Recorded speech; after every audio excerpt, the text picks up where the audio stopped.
revealing the Gulo snarl. Hey, what's up, you guys? Charles Prime here doing another Marvel Legends figure review. Not a Marvel Legend, but the Star Wars 6-inch Black Series San Diego Comic-Con 2014 exclusive Jabba the Hutt's Throne Room. If you're trying to get the Comic-Con exclusive or the retail version of this Jabba the Hutt figure, you can get a big Mr. Love. Big. Get your big badass toys at BigBadToyStore.com. Click the link in the description below. We get this nice matted finish over here. There's nothing much going up at the top. Unfortunately, mine got some scuffage going on. Now look at the side of the packaging, nothing going on right over here. And then on the back, you get this bio on Jabba. We get this picture of Jabba the Hutt right there and Bib Fortuna, which is pretty cool. I'm expecting that figure to come out at some point. And then on the bottom right, you move the arm up and down, and then his jaw moves up and down. This is pretty cool. The top of this is held together with Velcro, and you just peel this open, and Machamba Wamba. Very top over here, it says Star Wars Black Series. And then looking at the bottom, it looks like we get some texturing that looks like the trap door that the green hotness falls through. We have a hallway going on. I think that is very cool. You get a cardboard Han Solo and carbonite. And then looking down over here, it looks like some door knockers, some nice paint right there. Man, what an intricate packaging. God, this is pretty cool. Anyway, let's get to it and crack this figure open. And here's Jabba the Hutt out of the packaging, and I really like this figure set. Having a 6-inch scale Jabba the Hutt figure is just truly badass. Plus we get Salacious Crumb. Come on, man, I never thought I'd have that figure in 6-inch scale. Anyway, let's take a closer look at all the accessories, and then we'll take a closer look at Jabba. So here's a look at the throne itself. As you can see right here, you get this, I don't know, this hookah. I like this transparent plastic right here inside, and then we have this painted around the edge right over here. We get some nice details sculpted right there on the side of it. One problem I have with this thing though is that there's no clip to hold the actual smoky part, you know what I mean? So that's kind of a bummer. Then the rest of this thing actually comes in two different pieces, connects right over here, and there's not much going on. It's just pretty much a solid brown piece, and you get this little console area where you can see you could hit some buttons and whatnot. Then here's the back of it. So there's no real paint shading on this or anything like that, but it's sculpted pretty well.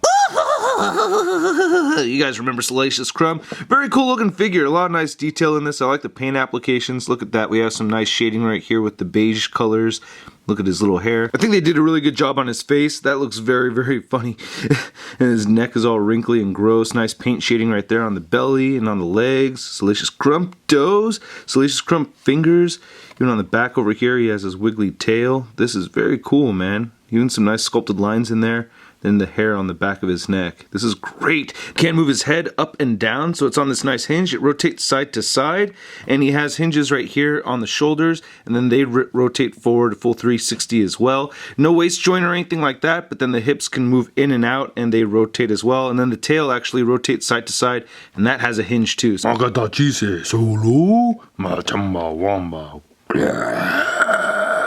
this is a cool Jabba figure, man. How can you not have fun with this?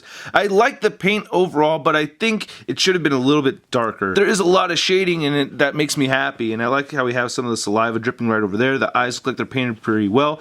I like the sculpt. This top half is made out of a soft rubbery material, of course, so you could, move the mouth up and down. There's no real paint detail inside the mouth. That would have been nice to see, but it is sculpted pretty well. You can see the little lumps right there on the tongue. And coming around here, you can see the back of his head. It's textured very nicely. A lot of nice wrinkles in there, a lot of nice bumps, and I do like the paint variation. I didn't know he had a tattoo right here. It looks like he has some kind of tattoo on his arm, so didn't know about that, but I like how we have some dirt right there painted on him. I think they did a good job with that. Again, I really like the sculpted line work on this, and the green is not solid. There's no real spots or anything where it's just one solid color. There's just fading of different colors going in and out throughout the whole thing. Just looking at the tail like this over here, you can see there's just shading going through in and out. I really like that a lot. It looks kind of funny, but yeah, even look at the bottom of it too. And then this figure is very hollow. He rotates right here at his gut, I guess. And then you can also move the arms in and out at the shoulders, and then they rotate down and up, and then he has an elbow bend, so it's not quite 90 degrees, but he can bend at the elbow. He can flex. Yeah, it's a mighty Jabba.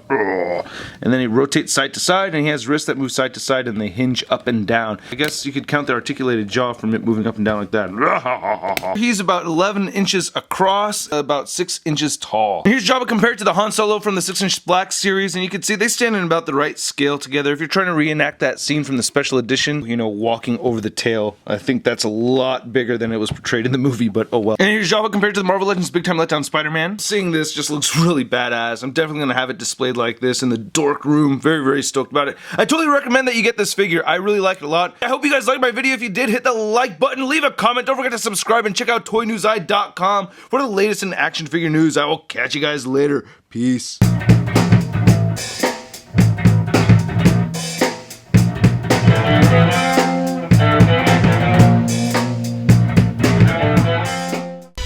everyday display gave it a spark.